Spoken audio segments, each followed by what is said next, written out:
छत्रपती शिवाजी महाराज एक असे राजे होऊन गेले ज्यांनी शेतकऱ्यांच्या भाजीच्या देठाचं सुद्धा संरक्षण केलं. मग शेतकऱ्यांवर आणि त्यांच्या कष्टावर तर किती प्रेम केलं असेल. आमची आजी आमची आई आजही म्हणते इडा पिडा टळो आणि बळीराजाचं राज्य येऊ. कुठे आहे तो आमचा बळीराजा आणि राज्य कधी येणार. वसुबारस आमच्या पिढ्यानं पिढ्या शेतकऱ्यांच्या आमच्या गाईच्या वासरांची सेवा करण्यात आयुष्य जातं. शेतकऱ्याच्या पोराला सांगायला लागत नाही की तू गाय सांभाळ. अरे भाकड जनावर जरी असले मग ते गाय असू द्या किंवा बैल असू द्या, आमचा शेतकरी कधीच तिला उपाशीही मरू देत नाही आणि तिकडे खाटकाकडे पण टाकत नाही. पण आम्ही विचार केला पाहिजे. आम्ही फटाके उडवतो, आम्ही आनंद उत्सव साजरा करतो, दिवाळीची सुरुवात वसुबारशेनी करतो. ही आमची संस्कृती, हा आमचा विचार आहे. पण कधी त्या गाईला वर्षभर विचारतो का की तुला खायला मिळतंय का, हिरवा चारा मिळतो का. तुझी आम्ही आज मनोभावे पूजा करतो, सेवा करतो. पण अशीच काही नराधम आणि विकृत मानसिकतेची मंडळी आहे जे आमच्या त्या गाईला सुद्धा तिकडं कापायला घेऊन जातात. शेतकरी आणि शेतकऱ्याची पोरं कुठलंही जनावर असू द्या, शेतकऱ्याच्या घरामध्ये खंडीभर जनावर असतात आणि ती सगळी जनावर मुलाबाळांसारखी सांभाळली जातात. आणि गाय तर तुम्ही विचारूच नका. गाय जरी नुसती रस्त्याने चालली आणि नुसतं टच जरी केलं तरी आम्हाला सांगितलं जातं 33 कोटी देव फक्त एका गायीच्या दर्शनामध्ये हे होतात. ठीक आहे, आमच्यावर ते संस्कार केले गेलेले आहेत किंवा ते संस्कार दिले गेलेले आहेत. पण आम्ही अशी माणसं रोज शोधतोय या देशामध्ये, या राज्यामध्ये. मग ते महाराष्ट्र असू द्या किंवा मणिपूर असू द्या, अजून कुठलं बिहार असू द्या, दिल्ली असू द्या, पंजाब असू द्या किंवा कुठलंही राज्य असू द्या, आमच्या इथल्या बाईला अत्यंत वाईट वागणूक दिली जाते. कुठं कुठं तर नग्न तिची धिंड काढली जाते. लोकांना बाईचं काही वाटत नाही, परंतु गायीवर प्रेम दाखवतात. अरे मुक्या प्राण्यांवर तर दाखवाच, परंतु जी लोक गोरक्षणाच्या नावाखाली हप्ते घेतात त्या खाटकांकडून, त्यांनी सुद्धा आत्मपरीक्षण केलं पाहिजे की तुम्ही इकडे एक गाय वाचवत असताना दुसरीकडं जो तिकडं निहून तिला चुकीच्या पद्धतीनं गोवंश ज्या पद्धतीनं हत्या केली जाते त्याची सुद्धा कुठंतरी ना कुठं मोबदला घेतला जातो आणि दिला जातो. हे वेगळं सांगायची गरज नाही का. आम्हाला वसुबारस साजरी करायची आहे कारण आमची गाय आहे. गाय हमारी माता आहे, मान्य आहे. परंतु बैलाचं काय, बैलाला कोण सांभाळून घेणार, समजून घेणार. त्या शेतकऱ्याला जाऊन विचारा, शेतामध्ये ज्यावेळी जनावरं भाकड झालेली असतात, थकलेली असतात, त्यावेळेस ही जनावरं विकण्याशिवाय पर्याय नसतो.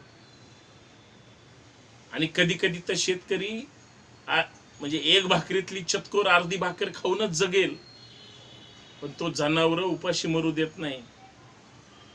आणि कधी घरात काय लग्न कार्य असेल किंवा सण उत्सव असेल, आहे ती जनावर, पिकवलेलं आहे तेच धान्य विकून तो कुटुंबाचा सांभाळ करतो आणि जनावरांना सुद्धा मुलांसारखं सांभाळतो. त्या सगळ्या संस्कृती जपणाऱ्या माझ्या शेतकऱ्याला कधीच कुणी विचारत नाही. माझ्या बळीराजाला कुणी त्या ठिकाणी त्याचं स्मरण करत नाही. वसुबारस झाली की 2, 4, 5 दिवसांनी बलिप्रतिपदा येते.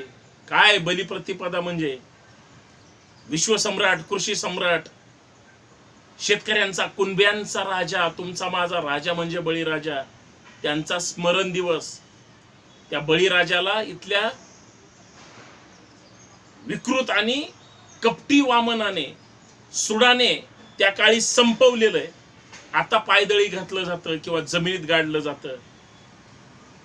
आमच्या कृषी सम्राट, सिंधू संस्कृतीच्या रक्षणकर्त्या बळीराजाला इथल्या व्यवस्थेने, मनवादी व्यवस्थेने कदाचित त्या काळी संपवलं सुद्धा असेल.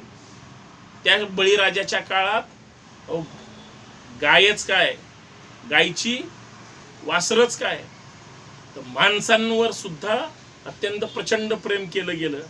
सगळी लोक सुजलाम सुफलाम होती, आनंदात होती. कुठलाही द्वेष मत्सर अजिबात नव्हता. कदाचित ते त्या काळच्या मनवाद्यांना देखवत नसावं. आणि बळीराजाचं जे महान कार्य आहे त्या काळी, त्यांचा जो राज्यकारभार आहे तो ज्यांना सहन झाला नाही त्यांनीच आमच्या वामनाला, बळीराजाला, तुमच्या वामनाच्या निमित्ताने आमचा वामन दाखवून तुम्ही ज्या पद्धतीनं संपवलं, आम्ही कधीच चिकित्सा केली नाही आमच्या त्या कथेची, इतिहासाची किंवा जुन्या संस्कृतीची. आमच्या बळीराजाला तुम्ही पाताळात घातलं, याचा अर्थ मारलं सुद्धा असेल. कारण ज्या पद्धतीनं वेगळ्या वेगळ्या सोयीनं कथा कादंबऱ्या सांगितल्या जातात, इतिहास सांगितला जातो, कधी आम्ही चिकित्सा करणार आहोत की नाही. दिवाळी म्हणजे सगळ्यांचा आनंदाचा, उत्साहाचा आणि मांगल्याचा दिवस. वर्षभरात कामाच्या, कुटुंबाच्या, कौटुंबिक वैवाहिक जबाबदाऱ्या पार पाडण्यासाठी जी कुटुंबातली मंडळी वेगवेगळ्या ठिकाणी दुरावलेली असतात, या निमित्ताने, सणाच्या निमित्ताने तरी आमच्या हिंदू संस्कृतीमध्ये सगळी ती उत्सव साजरा करण्यासाठी एकत्र येतात, आलेही पाहिजेत. आणि त्याच्यातला हा बळीराजाचा स्मरण दिवस असेल किंवा वसुबारस असेल, जिथून दिवाळीला सुरुवात होते. का हो, तुम्हाला आम्हाला सांगायला लागतं गाईचं पूजन करा म्हणून? पण इतिहास वेगळा आणि स्टोरी वेगळी, जी ती ज्या पद्धतीनं प्लांट केली जाते हे तुम्हाला आम्हाला अजूनही कळत नाही. याच्यापेक्षा दुसरं दुर्दैव काय असू शकतं? आमची आजी, आमची आई आजही म्हणते, इडा पिडा टळो आणि बळीराजाचं राज्य येऊ. कुठे आहे तो आमचा बळीराजा आणि राज्य कधी येणार? आज आमच्या आधुनिक बळीराजाला, शेतकऱ्याला सन्मानाची त्या पूर्व काळातली ती वागणूक तरी होती का, आहे का, आता मिळते का?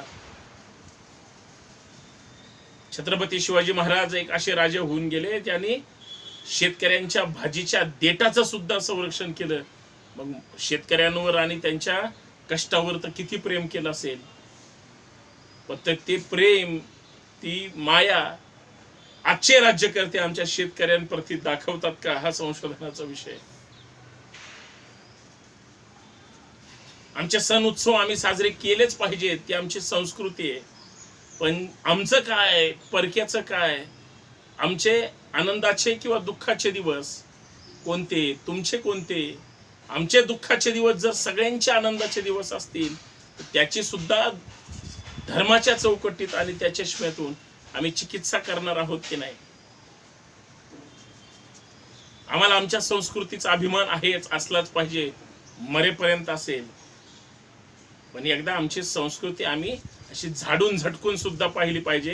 कारण काही खोटं नाटं, जळमटं अशी चिटकली गेलेली की आम्ही ती खोटच आता खरं समजायला लागलो आणि खरं विसरायला लागलो. हे वेगळं सांगायची सुद्धा गरज नाही. म्हणून इडा पिडा टळो आणि बळीराजाचं राज्य येऊ. बळीराजाचं राज्य आल्याशिवाय आणि आमच्या गाईचं, वासरांचं, बैलांचं, सगळ्या जनावरांचं, कुटुंबाचं, शेतकऱ्याचं संरक्षण आणि रक्षण केल्याशिवाय कित्येक वसुबारस येतील आणि जातील. न्याय कुणाला मिळणार आहे हे फक्त शोधणं गरजेचं आहे. धन्यवाद. सर्वांना दीपावलीच्या हार्दिक शुभेच्छा. जय जिजाऊ, जय शिवराय.